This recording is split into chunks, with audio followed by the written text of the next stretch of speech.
Eminencia iliocubiana o eminencia pectínea, simplemente. ¿Cómo se llama el borde superior del pubis?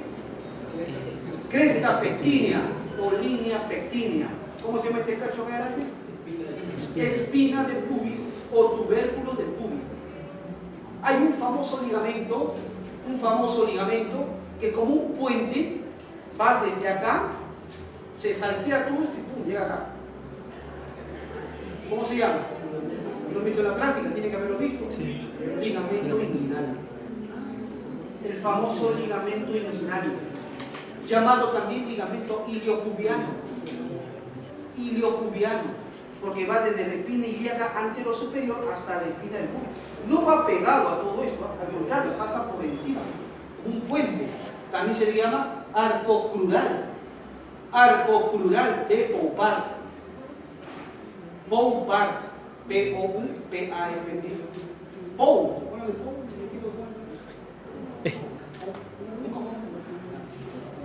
Poupart. ¿Estamos de acuerdo?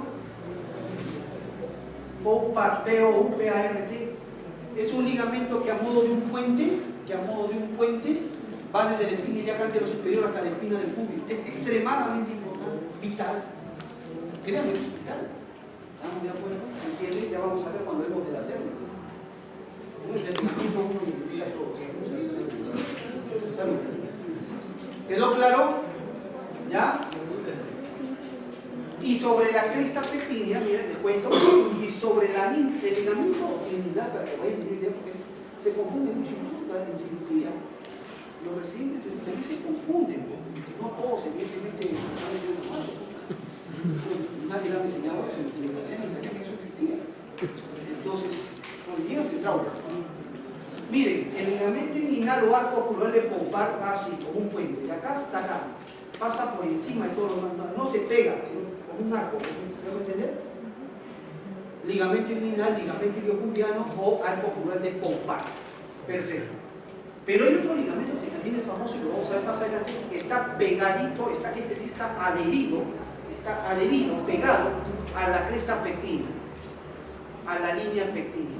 Ese es el ligamento pectíneo o ligamento de Cooper. C-W-P-E-R. Igual que los ligamentos suspensorios de la mama, igualito se llama ligamento pectíneo de Cooper. ¿Estamos claros? Esos dos ligamentos quiero que los tengan en la vista. ¿Ya? El ligamento inguinal y el ligamento pectíneo. El ligamento pectíneo está aquí abajo y atrás. Está pegado a la línea pectínea, a la cresta pectínea. ¿Se entiende? ¿Sí? Bien. Muy bien, ahora sí. Algunos diámetros que puede ser de importancia, miren ustedes, este diámetro antero-posterior, en el estrecho inferior, ¿no? Este diámetro, por ejemplo, que va del promontorio al borde superior de la sínfisis del pubis, al borde superior. Se llama el diámetro promonto suprapúbico y mide en promedio 11 centímetros. ¿Estamos de acuerdo? Pero cuando uno entra para examinar la suficiencia del apéndice materna en un tacto vaginal, ¿por dónde se sacan? ¿Por encima del pubis o por debajo? Por debajo. Este no es el diámetro que uno mide. 11 centímetros. Luego tenemos un diámetro transverso que une las líneas arqueadas o líneas innominadas. 13.5 centímetros. Luego tenemos dos diámetros oblicuos, un oblicuo izquierdo y un oblicuo derecho, que no son iguales los oblicuos. ¿Por qué no? ¿Por qué no son iguales los oblicuos? ¿Por qué el oblicuo izquierdo suele ser mayor que el oblicuo derecho? ¿Saben por qué? La apéndice no es perfectamente homogénea, está un poco lateralizada por la presencia del colon sigmoides y el recto. El sigmoide se apoya acá, colon sigmoides, y el recto se ancha un poco. El oblicuo izquierdo suele ser un poco más grande. En pelvis lo van a estudiar mejor. Y bien, este orificio mira hacia arriba y hacia adelante. ¿Ok? ¿Quedó claro? Muy bien. Luego tenemos aquí, bueno, ya hemos dicho, miren, esto es el ilion, ¿verdad? ¿Cómo se llama el borde superior? Cresta ilíaca, ¿sí? La cara anterior del ilion se llama fosa ciliaca.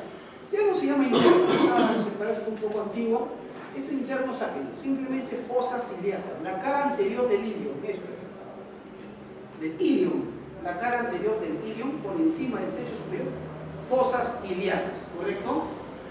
Aquí en esta fosa ilíaca se va a insertar unos músculos que se llaman los músculos ilíacos. Ya hemos dicho esto, ¿no? ¿Se acuerdan? Muy bien, no se confunden la vida con eso. Los diámetros ilíaco, bicrestal, bueno, en promedio, ¿no? El diámetro ilíaco mide más o menos 24 centímetros. Y el bicrestal 28 centímetros. ¿Ok? Esa medida no creo que la pregunte todavía. El pelvis sí. En pelvis allá pocas medidas, pues tienen que saber. Porque para entender con la fisiología del parto. Bien, un poquito de anatomía de superficie. ¿Cómo es el abdomen por delante? ¿Han visto en el cadáver? Sifoides, ¿a qué nivel está? El 9, claro, el 9. ¿Qué nivel está el sifoides? El 9. De 9. Rebordes costales, derecho e izquierdo, ¿verdad? ¿Quién lo forma? Cada uno. Los cartílagos igual de ese. Luego tenemos acá en el centro esta línea, ¿ven? La línea alba, la línea media, la línea alba, que la dividimos en supraumbilical e infraumbilical. La línea alba o línea blanca, porque en la disección se ve ahí la utilización de las fases, es blanquecina. La línea alba es homogénea, tiene el mismo ancho en toda la longitud. ¿Dónde es más ancha? ¿Arriba o abajo? Arriba suele ser más ancha. Entonces ustedes ven, la línea alba es más notoria arriba que abajo. La línea alba supraumbilical es más notoria que a nivel infraumbilical, ¿verdad? Arriba es más ancha, tiene hasta 2 centímetros de ancho. En cambio, debajo del ombligo llega hasta medio centímetro de ancho. Eso predispone esta línea, o sea, es decir, los rectos abdominales, estos músculos que ves a los costados, los rectos abdominales que están más separados entre sí por encima del ombligo. Y eso predispone en algunas personas a la presencia de las hernias epigástricas o hernias de la línea alba. Hernias, cuando se sale su parte del contenido abdominal se sale con un punto. Las hernias epigástricas o hernias de la línea alba. ¿Estamos de acuerdo? Están en la línea media. Luego tenemos los rectos abdominales. Bien, los rectos abdominales, ¿por qué tienen estas líneas? Los rectos abdominales son músculos poligástricos, porque tienen varios vientres, tienen de 4 a 5 vientres musculares, de 4 a 5 vientres musculares, por lo tanto entre ellos tienen de 3 a 4 tendones intermedios. En la práctica tienen que haber lo mismo, de 3 a 4 tendones intermedios. A cada vientre muscular se le llama metámera. Metámera. ¿Estamos de acuerdo? Pues aquí vimos las metámeras o los vientres del recto abdominal. Es lo que la gente llama los cocos, ¿no? Los cocos. Se llaman cocos, según metámeras o vientres musculares. ¿Estamos de acuerdo? Metámeras o vientres musculares. ¿Correcto? Muy bien. ¿Qué tendón? Ustedes saben que el recto anterior tiene de 3 a 4 tendones intermedios, lo debe haber en una práctica. Los cuentan de arriba, primero, segundo, tercero, cuarto. El cuarto es inconstante. El cuarto es inconstante, el último es inconstante. ¿Qué tendón es el que está a nivel del ombligo? ¿Ah? El tercero. En la práctica, el tercero es el que está a nivel del ombligo. Bien, y en los bordes laterales del recto abdominal, ¿cómo se llama esta línea? Si la del medio se llama línea alba o línea blanca, las laterales se llaman líneas semilunares o de Spiegel. Líneas semilunares o de Spiegel son los bordes laterales de los rectos abdominales. En el centro, línea alba, y a los lados, o sea, el borde medial de los rectos abdominales forma la línea alba y los bordes laterales forman las líneas semilunares o de Spiegel. ¿No claro? Y por fuera, ¿qué músculo está acá a los costados? El oblicuo mayor. ¿Estamos de acuerdo? El oblicuo mayor. Claro, la persona que es en buena dieta, buena actividad, la mayoría acá ves un colchón de grasa. La gran mayoría. ¿Estamos de acuerdo? Muy bien. Hágale por. Bien. Luego tenemos aquí abajo, miren, ¿ves? La cresta ilíaca. Pregunta. Sí, pues está acá. Ah, el ombligo, ¿no? Este es el ombligo. La cicatriz umbilical, ¿no? Para el resto del mundo es ombligo. Para nosotros es la cicatriz umbilical. ¿Qué cosa es el ombligo? Bueno, Es un pesado de cicatriz. claro, es correcto. Es la huella de que una herida que es la huella de que todos hemos nacido con una madre. ¿Correcto? ¿Se entiende? Nadie cayó con un asteroide o cosas así. ¿Estamos de acuerdo? Entonces, el ombligo es lo que nos mantuvo conectados a la placenta materna por medio de un cordón. ¿Ya llevaron embriología de estructura del cordón umbilical o no? ¿Nada? ¿No conocen cómo es el cordón umbilical? ¿Qué estructuras tiene el cordón umbilical? Una vena, la vena umbilical, dos arterias, las arterias umbilicales, ¿qué más? El alantoides. El alantoides, bueno, en realidad tiene vestigio del alantoides, un vestigio del alantoides. En realidad es el turaco, que es un vestigio del alantoides o vejiga primitiva, vejiga primordial. ¿Estamos de acuerdo? ¿Qué más tiene? Vestigios del conducto ónfalo-mesentérico. Ónfalo-mesentérico. Y también, bueno, todo eso mezclado con la llamada gelatina de Warburg. ¿Verdad? No se olviden, dos arterias, una vena. No te olvides. ¿Qué función tiene la vena en efecto? La vena umbilical. No, ahí no se habla de los nada. La vena umbilical, ¿qué función tiene en efecto? ¿Ah? La vena lleva sangre oxigenada de la placenta. Pero no podemos hablar de O sea, la vena ingresa. ¿Estamos de acuerdo? ¿Y a dónde va? Principalmente al hígado. ¿Correcto?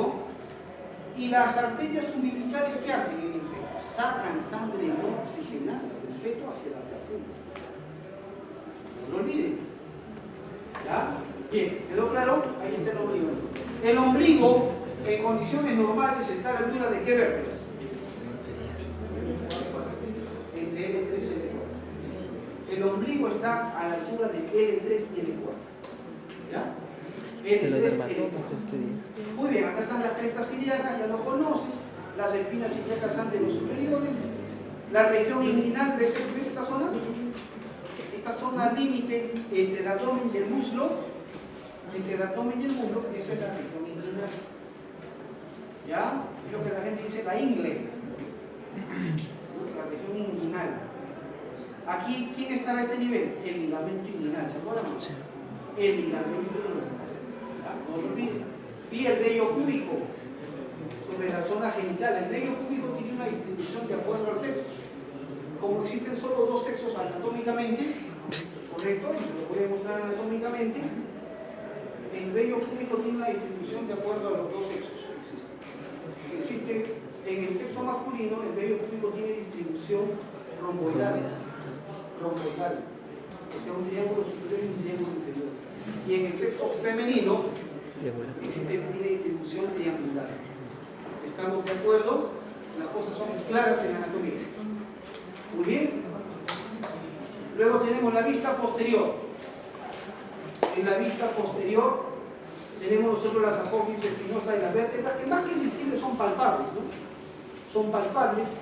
El 12º arco costal. ¿Todos se pueden palpar el último arco costal acá? Pálpense el último arco costal. Pálpense, yo sé lo que les digo, sobre todo las chicas. Tienen que acostumbrarse a palparse el último arco costal. ¿Estamos de acuerdo? Y pálpenlo con la columna vertebral.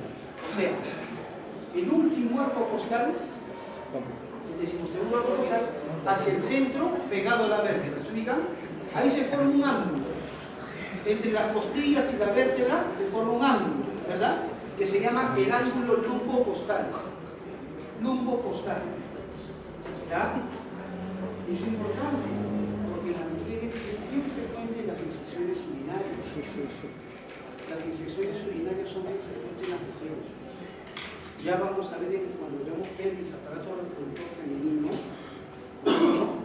Todas las diferencias anatómicas que tenemos en masculino. ¿Estamos de acuerdo? Vagamente por la anatomía femenina es muy fácil la predisposición a las infecciones urinarias. Entonces, cuando una mujer viene con antecedentes de infecciones urinarias a la institución, que ha tomado antibióticos de manera indiscriminada,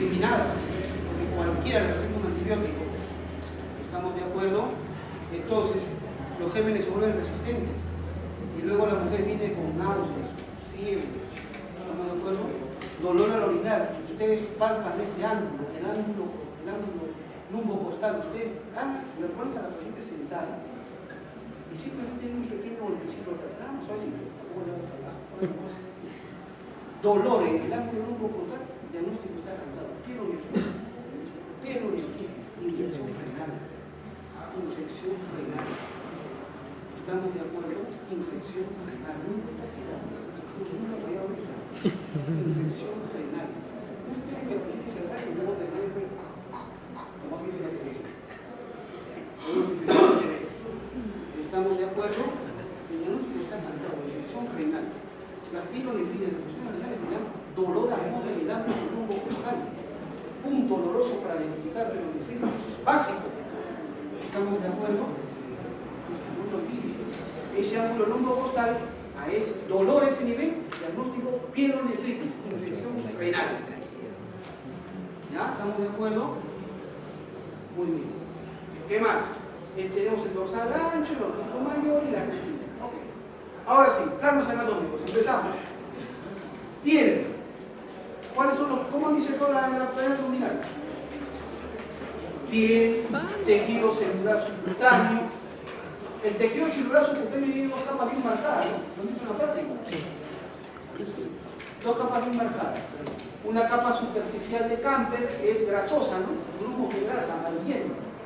Y la capa laxa o laminar de Scarpa, capa adiposa de Camper y capa laminar de Scarpa. Luego tenemos un sistema músculo-facial o músculo aponeurótico.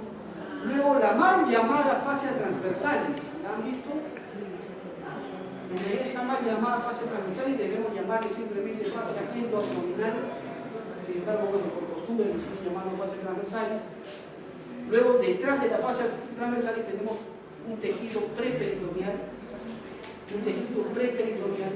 donde vamos a encontrar estos dos espacios, el espacio de Rexius y el espacio de Bogros. ¿Ya? Este espacio de Bogros, particularmente lo han preguntado el doctor Fernández, que se dedica a la clase de tarea abdominal, que ya tiene su preguntas son bien repetitivas, de los pulmones. Preguntas son bien repetitivas. Siempre han preguntado dos o tres soluciones sobre este espacio de Bogros. ¿Dónde se localiza? En el espacio preperitoneal. ¿Estamos de acuerdo? Detrás de la fascia transversal. Estamos en orden, ¿no? Detrás de la fascia abdominal, en el espacio peritoneo, o sea, delante del peritoneo. ¿Ya? Entonces, ahí están. Esas son las capas que han sacado. Piel, celular subcutáneo. ¿Qué sabemos del celular subcutáneo? Que tiene dos capas. Una capa superficial que es rica en grasa, en triglicéridos. Ahí se acumula la grasa y forma lo que la gente llama los rollos. ¿Estamos de acuerdo? Cuando una persona engorda, ¿estamos de acuerdo? Y le salen los rollitos a los costados, eso es por la capa de Camper.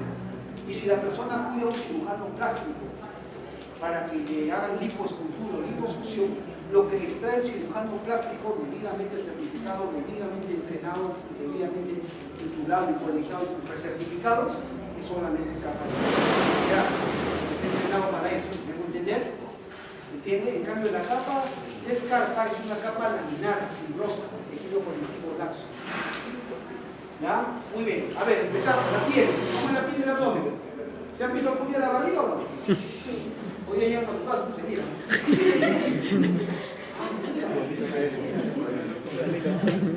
La piel es delgada. ¿Estamos de acuerdo? Tersa, elástica, hipocrómica, ¿verdad? Porque tiene abdomen negro. No, ¿verdad? El abdomen suele ser más claro que el resto del cuerpo. ¿Verdad?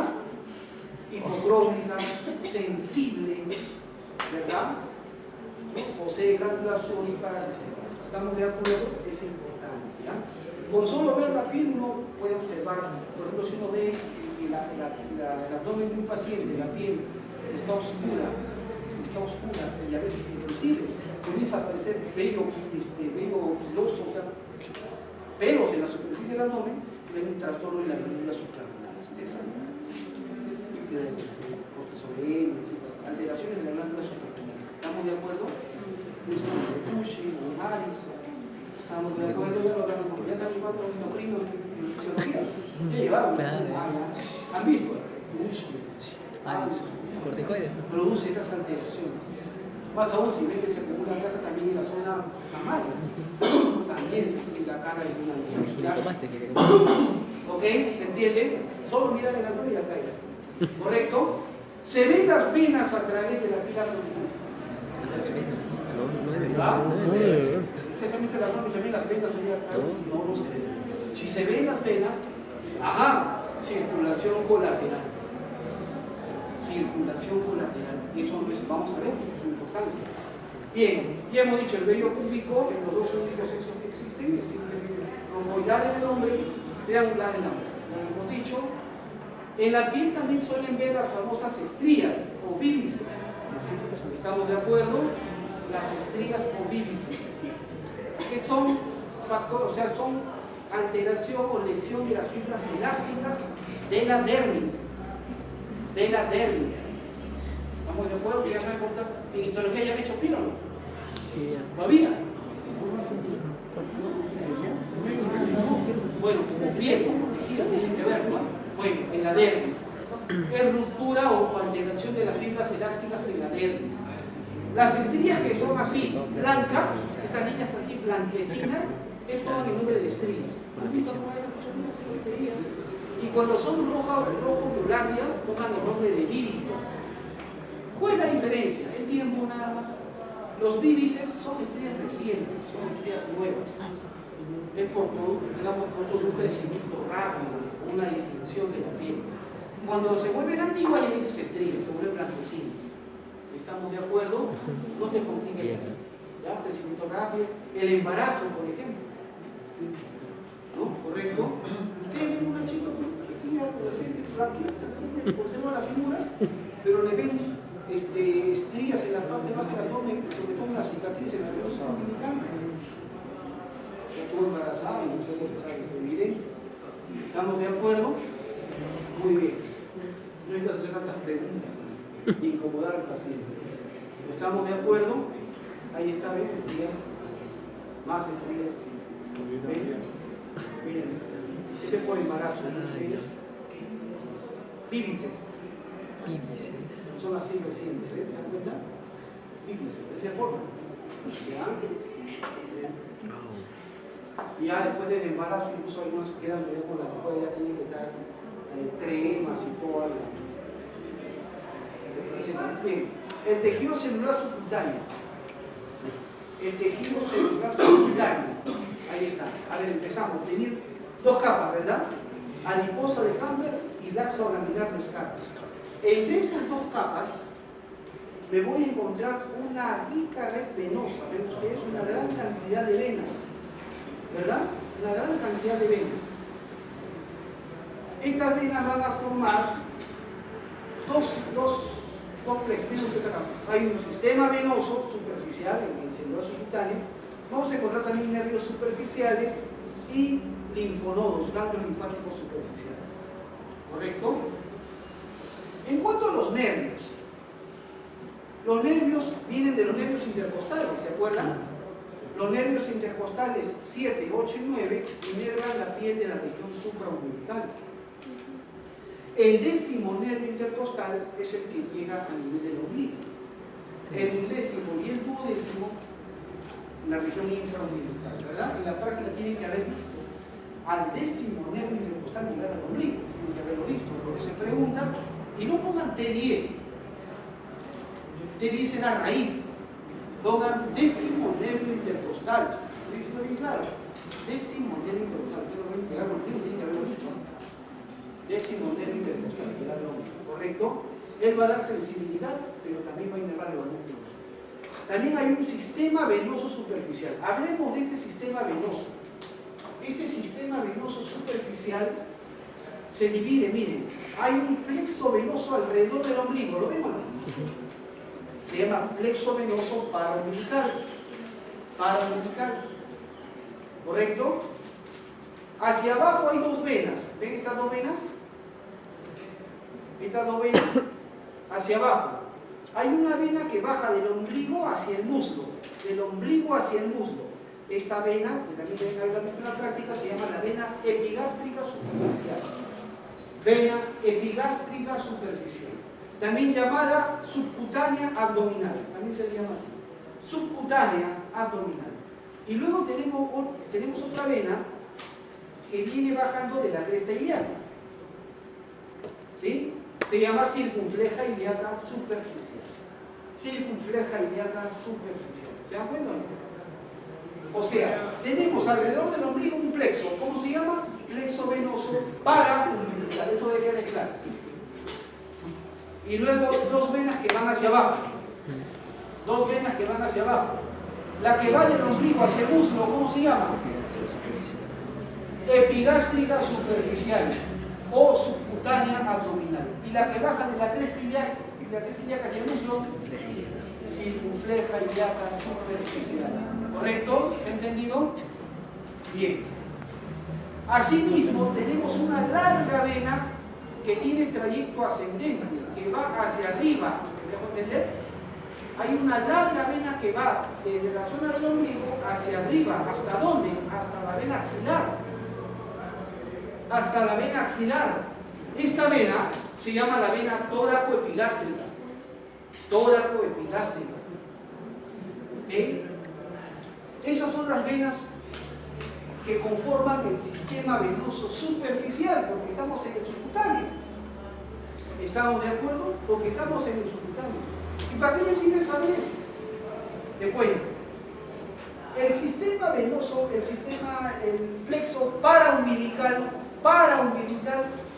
¿hacia dónde drena?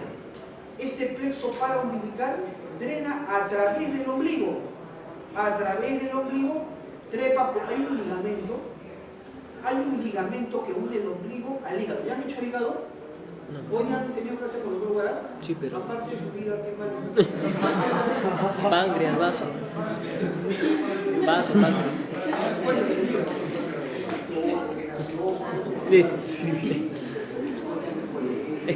No, no va a entrar en una presa.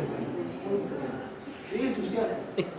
Bueno, la cosa es que, ¿qué ha hecho el día? ¿Ha hecho hígado o ha hecho duodeno? Páncreas. Duodeno, páncreas y vaso. Entonces hígado va a ser una mierda. No, porque no va a ser una experiencia, hígado. A todo sin nada. De verdad. Bien. No, es una experiencia. Incluso he estado en Estados Unidos, toda la Estados Unidos en cirugía de una. Si hablamos de hígado, no va a ser. Así que el miércoles también sus varones. Dicta muy bien su clase de hígado. Entonces, ya miren, te cuento acá. Hay un ligamento que une el ombligo a la base del hígado. Se llama ligamento redondo del hígado. Ligamento redondo del hígado. Este ligamento redondo es el recuerdo de la vena umbilical, de la vena que entraba por el cordón umbilical, ¿ya? Que ya en el adulto ya no es vena umbilical, ya se cerró, se transformó en un ligamento redondo del hígado, pero va a la cara visceral del hígado. Entonces, este ligamento es aprovechado por las venas paraumbilicales que trepan a través del ligamento redondo y llegan por él a la vena porta del hígado. A la vena porta del hígado. Es decir, las venas paraumbilicales van a drenar a través del ligamento, o sea, a través del ombligo y trepando por el ligamento redondo a la vena porta del hígado. ¿Estamos de acuerdo? ¿Se entiende? Muy bien. Eso es lo primero que hay que pensar. Segundo, estas venas que vienen hacia abajo, ¿cómo se llaman estas dos venas que vienen hacia abajo? Epigástrica superficial o subcutánea abdominal y circunfleja ilíaca superficial. Estas dos venas que vienen hacia abajo, hacia el muslo, ¿dónde drenan? Drenan en esta vena, miren esta vena, que viene por la cara anteromedial del muslo. Esta es la vena safena interna. Esta es la famosa vena safena interna. Estas dos venas drenan hacia la vena safena interna o safena mayor, también se llama, porque esta es la vena más larga del cuerpo humano. La vena safena interna se origina en el dedo gordo y sube por todo el miembro inferior, es la vena más larga del cuerpo humano y termina acá arriba, cerca de la región inguinal. La vena más larga del cuerpo humano es la vena safena. ¿Cuál es la vena más larga del cuerpo humano? Vena safena. No les cae ese lobo. ¿Estamos de acuerdo? ¿Ya? Entonces, la vena safena interna. La vena safena interna o safena mayor recibe estas dos venas. ¿Me voy a entender? Sí.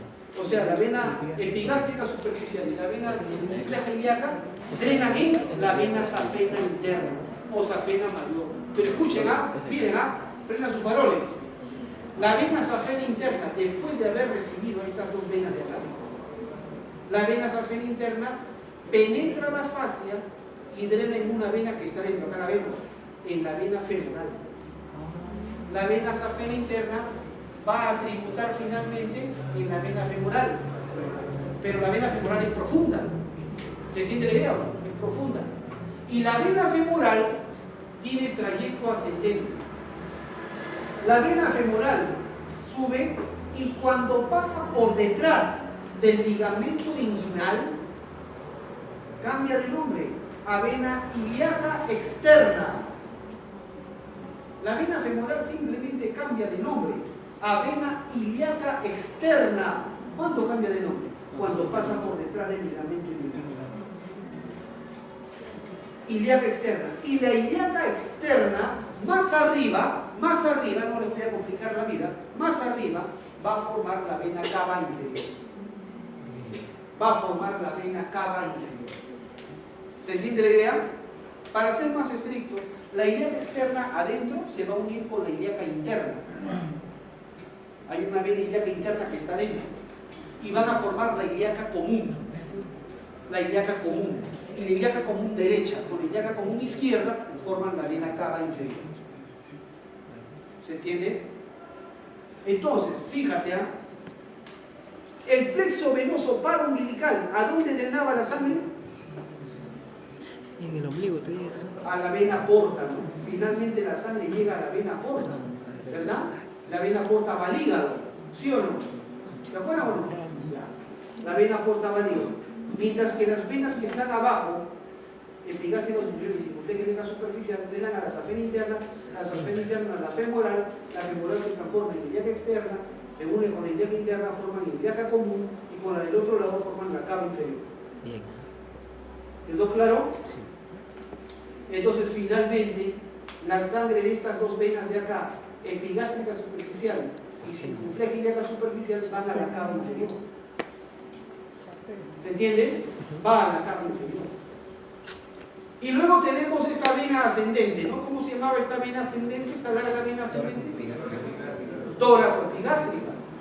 Tóraco-epigástrica.